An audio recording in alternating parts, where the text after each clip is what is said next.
Dear Corinne, dear Paul, ladies and gentlemen, it's an absolute pleasure to be here tonight and to be allowed to do this introduction. I thought I would do three things.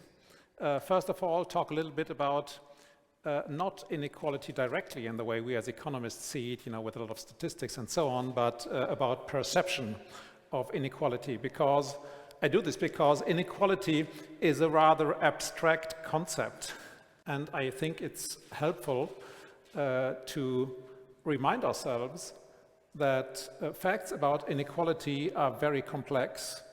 And I would like to start by pointing out that we have facts coming from measurements of inequality, and then we have facts coming from the measurement of what people perceive to be inequality. And maybe the latter is more important for the political issues Corinne mentioned than the former. I would then talk a little bit about the the usual facts, the elephant curve Corinne mentioned, and then I would like to conclude by talking a little bit about a part of Paul's work and one of his books, which I think we should all read if we haven't done so yet. I also mention this book because I think it says something about Paul, the way he works.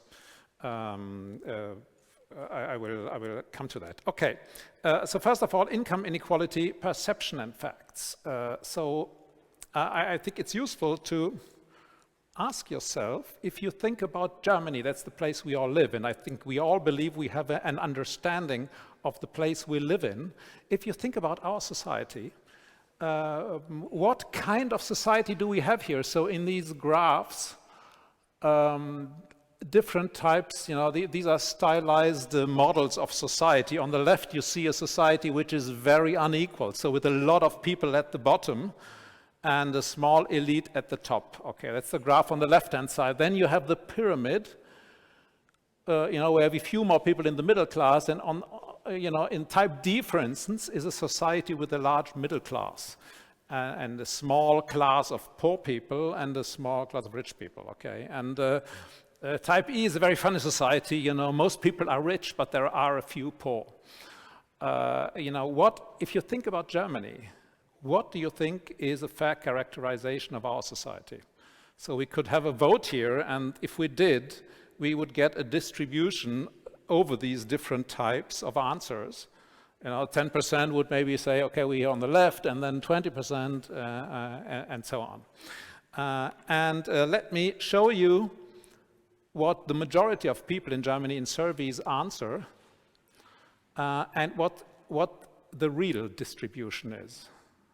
And this is what you see here. So on the left-hand side, you have the perception of inequality. So if you do a survey, this is a survey that has been done by a doctoral student of mine, and the result was the graph on the left-hand side. So a majority of people in Germany think that German society is like that. A lot of poor people, then, fair middle class, and a few rich people.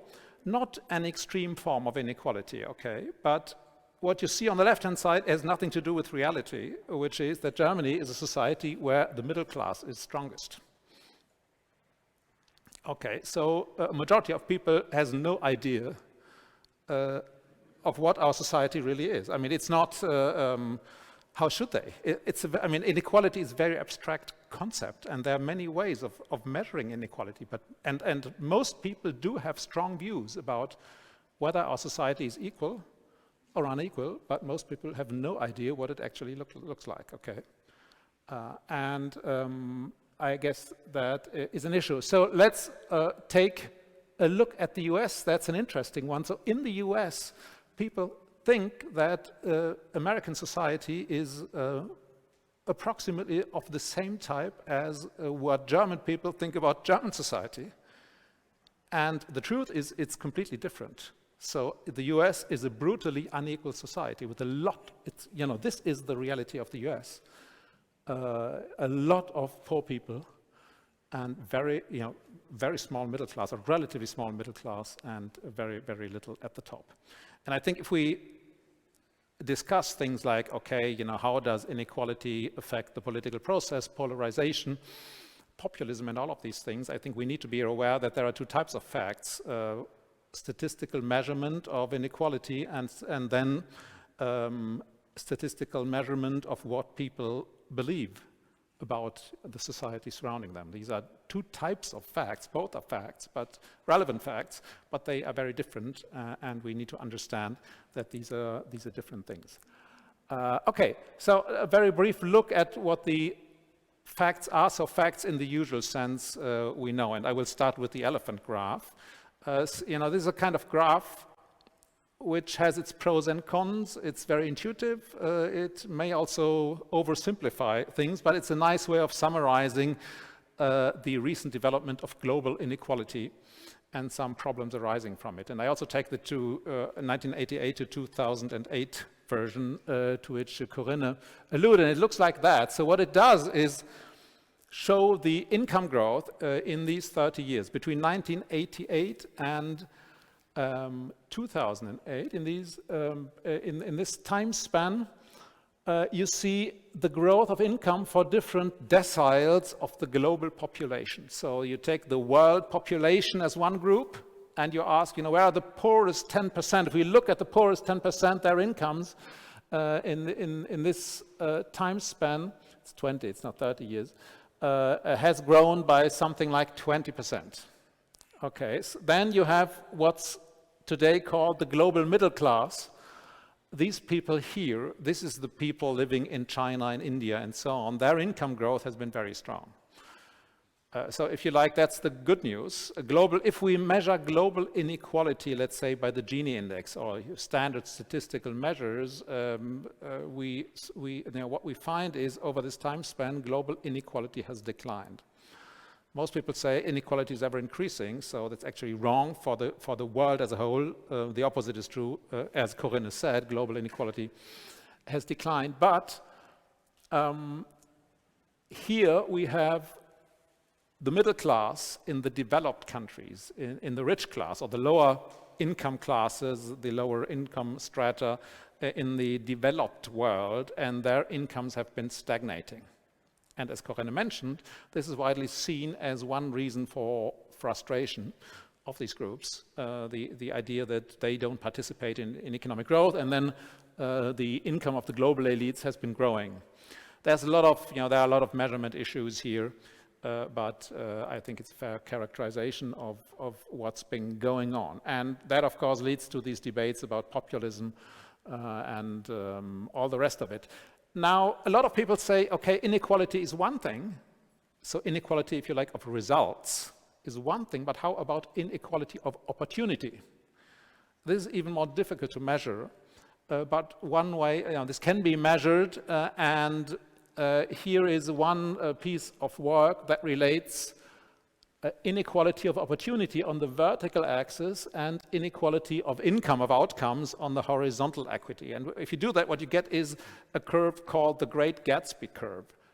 I have to say, I've been wondering for some time why this is called the Great Gatsby curve, because the Great Gatsby is a story about, yes, social mobility, so someone making a career in a dodgy way, we don't quite know, and then being murdered. Okay, so it has something to do with social mobility, let's put it that way. And what the Great Gatsby curve tells you is, yes, inequality of opportunity is important, but it's not like we have a lot of countries with extreme inequality in outcomes, but great equality of opportunity. The US, a lot of people say, oh yes, the US is a country where the outcomes are very unequal, but the American dream is there, you can make a big career. The answer, what this data shows you, is that it's much easier to make a career if you're poor in Germany than in the US, okay? Because inequality of opportunity is lower in Germany, inequality of opportunity. So equality of opportunity is higher in Germany and in many European countries and Scandinavian countries than in the US. Whereas the story you've seen that the Americans think they are more equal than they actually are. So a lot of Americans believe in this story that, if you put in enough effort, you'll make it. Well, you have to put in a lot of effort. Otherwise, you're not going to make it. And in the Scandinavian countries, in Canada, but also in Germany, it's not so difficult. Okay. And now, of course, there are currently other drivers of inequality. These things are changing, but things are not necessarily getting better. One is the fact that in the COVID pandemic, a lot of white-collar workers have made the experience that they can work from home. They have learned that they have new opportunities, and the blue-collar workers don't. So a disadvantaged group has bigger disadvantages now. There is the issue of educational divergence. There's a lot of evidence now showing that, unsurprisingly, people from advantaged backgrounds have found it a lot easier to deal with lockdowns, school closures, and so on. And we now have inflation. Inflation is back, and it's mostly inflation of energy prices and food prices, and that is also hitting the poor, of course, harder than the rest of society. Now, as we all know, there is this link between income inequality or wealth inequality and the rise of populism. What you see in this graph is the development of gross income of the top 1% versus the bottom 50%. And I just like to draw your attention to the line for France here. And what you see here is France is one of the few countries where the bottom 50% haven't lost out. It's a rather equal country. It's a country with a huge government, so it's not like the government is withdrawing, and it's a rather equal country, and a country where inequality has not increased. Nevertheless,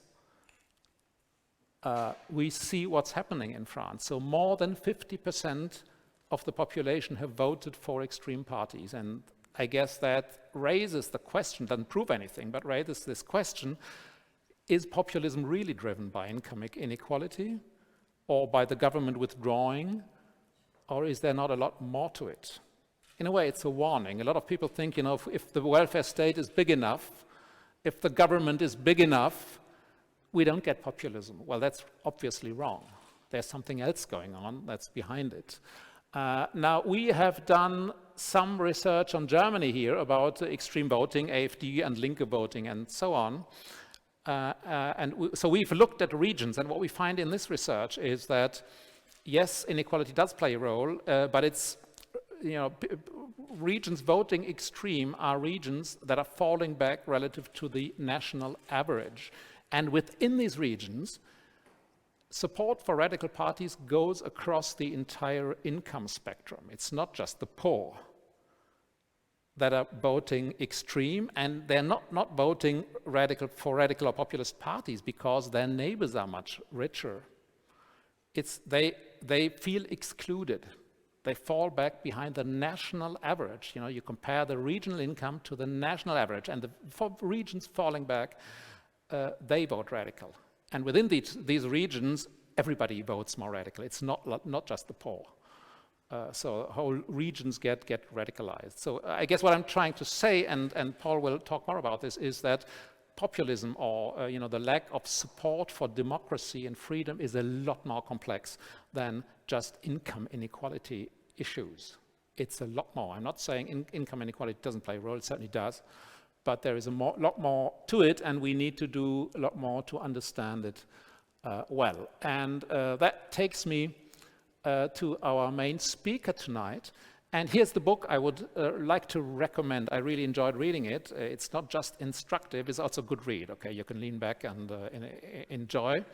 Writing a book which is easy to read, Paul said tonight, is very hard work, okay?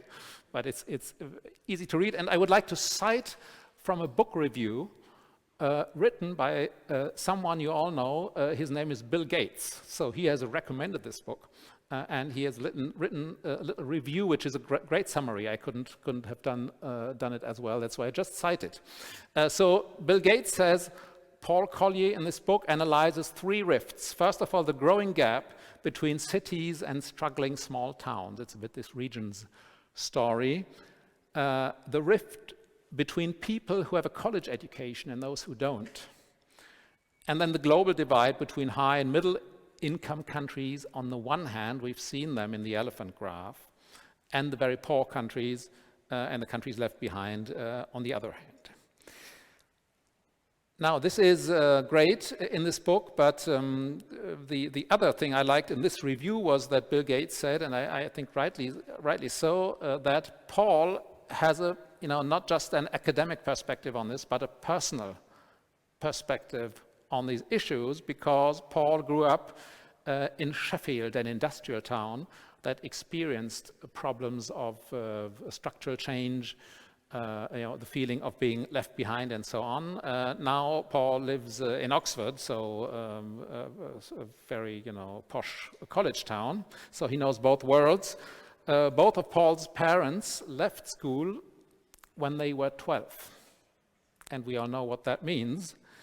And Paul went to Oxford and didn't just go to Oxford, but stayed there and is a professor there, which is outstanding. I think we can all imagine what that means. So in that regard, he also knows both worlds. And Paul, of course, lives in a rich country, but because of his work, he does spend a lot of time and has spent a lot of time and has worked in very poor countries. So there's this personal experience, and these 3 points prove why there is no better speaker, Paul, than you tonight for this lecture. So again, a very warm welcome. Thank you very much also to you, Corinne, and the floor is yours. Thank you.